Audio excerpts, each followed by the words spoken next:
Today is Tuesday, the 4th of August, 2026. My name is Francisco Gaffney, and this is my daily streaming all about governance, risk, compliance, and advisory boards.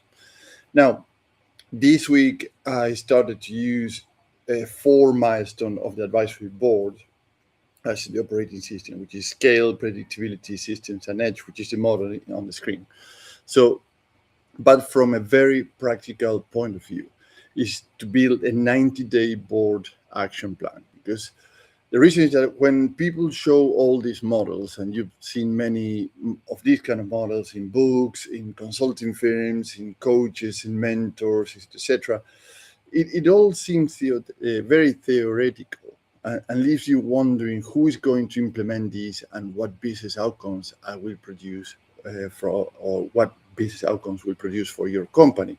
So as a result of that thinking, this week is about making this very practical so you can leave with a precise blueprint of what to do, when, and why, and with whom, right? So what is a team that is going to put this together? It doesn't matter if you are a founder, a solopreneur, a small executive team, or if you already have a board, because this is very practical, can be implemented very easily.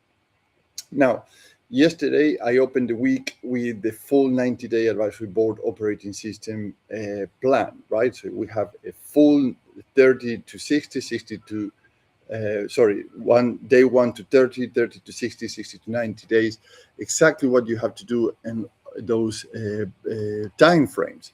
But today we're going to move more specifically on the first milestone, right? So it's on the top of the model. Let me highlight the section that we're going to focus today, which is the top of the model, which is scaling, which is all about your brand, your brand, your people, and your partnerships. And let me say, this is a situation. You as a founder, or your executive team, or your non-executive board, has built something real, and this is not the question. The point is actually you have customers that pays, you have products or services that works, the market is showing interest.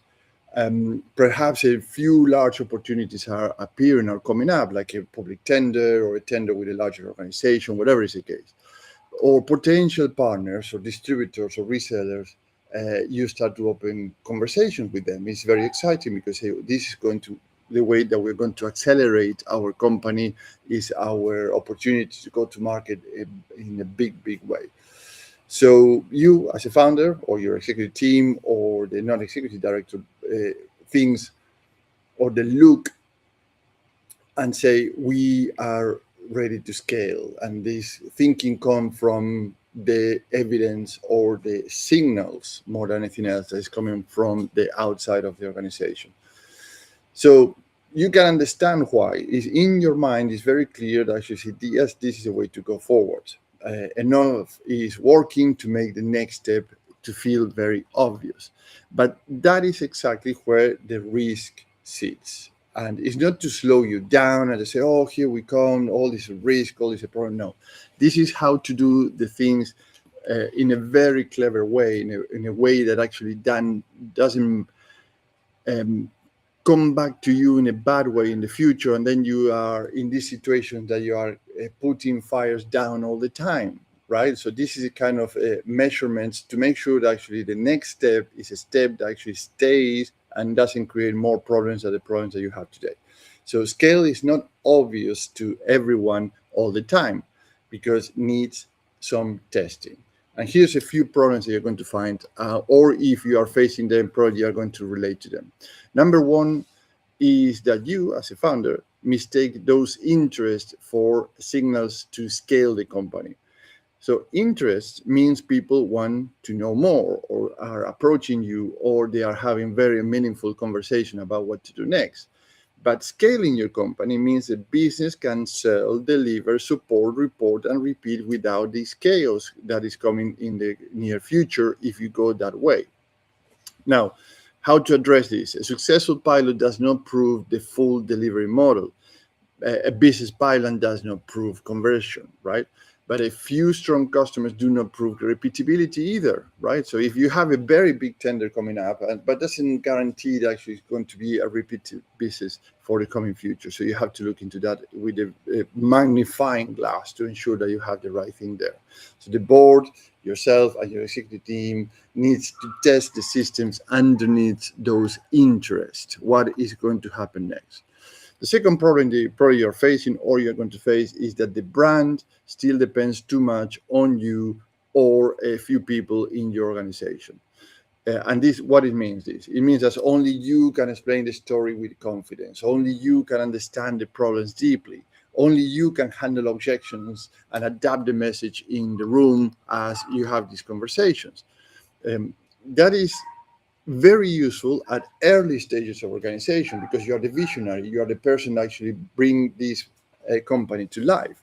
But at this stage, if buyers, partners, and investors only understand the offer after speaking with you exclusively, the company does not yet have the portable brand. It has a talent spokesperson, which is yourself, right? So you are the talent that actually can speak and handle all these things, but it's not portable, meaning it's actually not the brand itself cannot be taken by anybody in your organization or a new hire and self-explain and handle objections and provide solutions and services about the brand knowledge of people have about it, right? So this is a big problem that you have to start to move yourself from being the spokesperson and start to be and delegate that to other people in your company. And the third problem is that partnerships make the company look bigger. This is very true before making it stronger. So you have to have a very strong core before going into large partnerships. So a well-known partner, for example, can add credibility to your organization. That is absolutely fantastic. A distributor can open a new market. Absolutely brilliant. A referral partner can create leads. So your sales team get an influx of leads. But on the other side of the coin, a poor partnership also weaken your pricing, blur the customer ownership, create inconsistent services, and hide weak reportings. So the question you should be asking is not anymore who can open doors for us. The right question at this stage is who help us scale with control. You have to keep that control. So in other words, imagine that moving you can imagine this as moving from a small office into a much larger one, right? So it's lovely to have that extra room, which looks impressive, windows, floor to roof, etc., etc. But if the roles, the systems, and the ownership are unclear, the business had not solved the mess really. And I say the mess, it probably is a bad word, but actually in reality feels like that, like the growing pains, as they call it. What it does is spread these problems across a larger floor. So the communications start to get more complicated. The ownership start to get more diluted. The blaming across departments start to be more evident. So people are blaming each other because actually because it's so spread now that is so much distance between you or the people that actually are responsible or accountable for the things that they have to do, that actually it's much easier to push back and say, well, not my problem really, because this originated somewhere else. That means actually the base of the organization is not strong enough to this larger space that you're occupying in the market. So as a board advisor, what I would propose to consider is three things. Number one, start with the brand proof sheet, right? So we're getting into very practical things here. Don't worry about taking notes. You can watch this video again because it will be in YouTube, in TikTok, everywhere, and LinkedIn. So keep it, this brand proof sheet in one page. And I love one pagers because force you to simplicity, to dumb down the language, to make it practical. That is the purpose of the one pagers. So in that one pager, few answers you need from the following questions. What promise does the company make, right? So in terms of your branding, what you're promising to the market, what evidence supports that promise, right? So it's not just a promise. So what is the evidence that supports it? Which customer results prove it, right? So if you don't have customer, at this stage, you should have customer results that can prove that evidence and that promise. Which objections keep appearing? And here's the interesting thing, because you can start objections and bad reviews is not a bad thing. Actually, it's a wonderful thing, because actually it gives you the view of the things that escape you, right? So then you can reinforce that message, reinforce the evidence, reinforce the satisfaction of your customers, addressing those particular points. Yes, you might sometimes you say, well, this is not fair, because it's people actually, people is people, and they do things that you disregard the noise. But some of these objections and some of these bad reviews are genuine. Understand that those are the ones that you had to pick up and test it against your branding and your promises and your deliveries, etc., etc. So the other thing is, what do you as a founder still need to explain that the market does not understand on its own?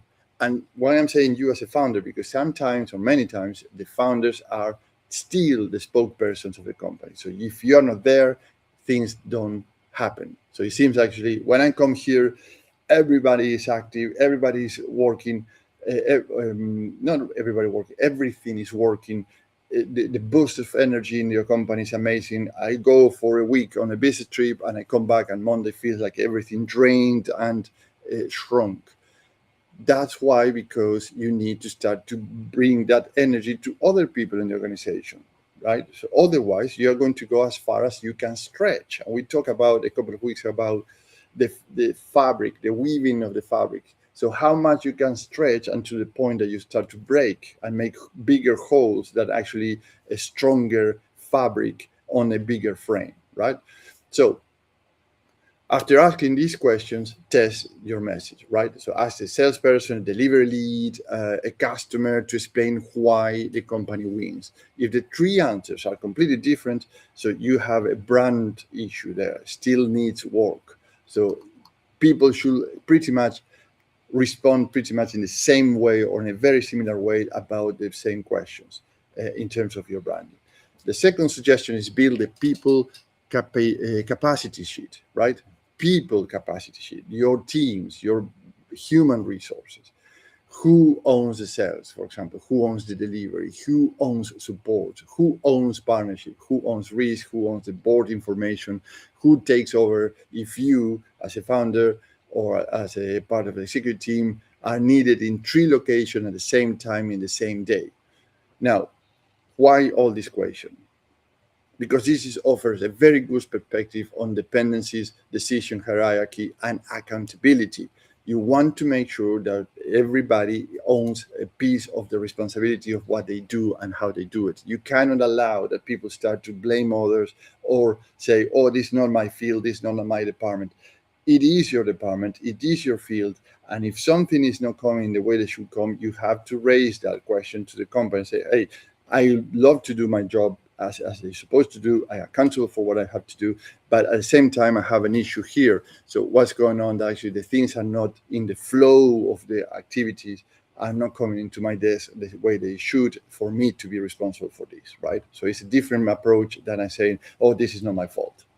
Now, what you will notice with this, that the company has good people, but decisions ownership is still concentrated. You will start to notice this right away. So what you want, a good friend of mine always said, nobody gets up in the morning looking to fail. So you don't get up in the morning to go to work and say, I'm going to fail today.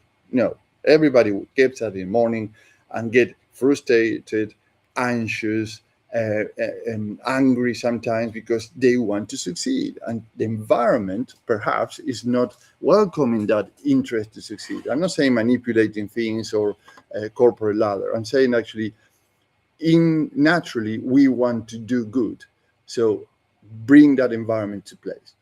So the other thing that you will notice is the trust of your team. You trust your teams, but not yet transferred enough judgment to that team, right? So you have to transfer whatever. Remember the question I said, what will happen if you are needed in 3 places at the same time the same day? You have to leave that dependency of the information and judgment and knowledge to other people in your team.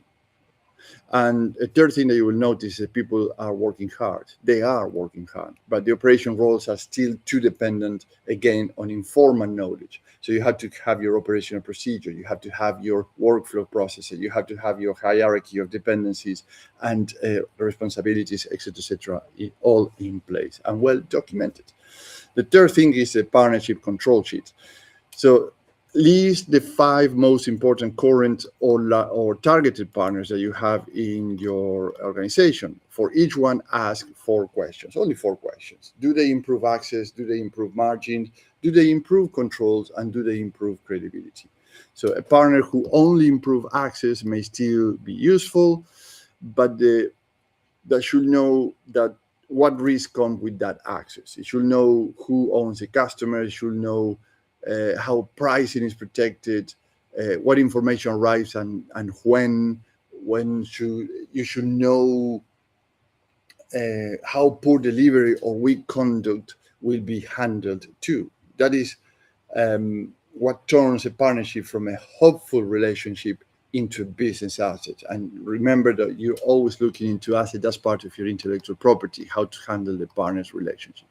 So the advisory board here helps because it brings independent judgment into each of these 3 areas, right? So a brand specialist may challenge positioning, a people specialist might challenge role design and succession depth, a partnership specialist might challenge the commercial model and the control terms. You do not always need to hire all 3 permanently, and that is a beauty of advisory boards, because you can change roles as you need them every 6 months or so. So you need the right judgment around the scale milestone that you're looking for in terms of your branding, your people, and your partnerships.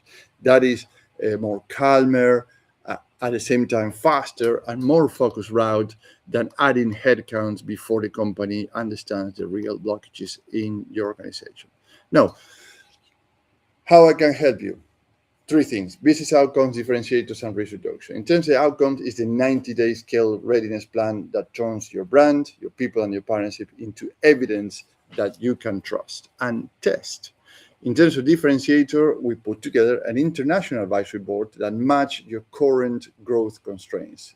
What make your market entry, your commercial, brand, and people and partnership exercise faster or experience faster than hiring one executive with a lower overhead than a big consulting firm with a no talent locked in. And how I help you to reduce risk by reducing the false scaling when that mentioned earlier. You have a brilliant idea, you have enough evidence in your mind, but actually you need to produce that in the real world so that everybody can deliver on that. So the company avoids adding people, partners, and costs before the business has proven it can repeat growth without you or an executive team or the non-executive director heroics, right? So it can be repeated itself without all this key infrastructure always depending on them. So one action you can take home today, and it's doable in 30 minutes or less: create a scale map, right? And let me bring you a little model here to what a scale map looks like. It's this. This scale map helps you to understand where is your position today. Use 3 columns: brand, people, and partnerships, and mark each one with a red, amber, or green according to the following. And each one, brand, people, and partnership, score or add 1 sentence of evidence. What is blocking things? What is the late signals that prove that? And which is the missing expert or partner that you need for that particular area, the brand, the people, and the partnership. This is not an opinion. Always work with evidence, right? It's not about opinions, always evidence. If you don't have evidence, you have a big red there. And if you start a weak evidence, it's a yellow. If you have very strong evidence, that's a green. Now, if you cannot do this in 30 minutes or less, that is the first challenge, because you already identified that you need clarity on these areas: brand, people, or partnership. So let's pause it here for today and reconvene tomorrow, because tomorrow we are going to move into the predictability of the model. And we look at why investors do not fund a list of exciting claims, right? Because the clue is this: investors fund revenue, assets, and partnerships they can examine, test, and trust. Have a great day.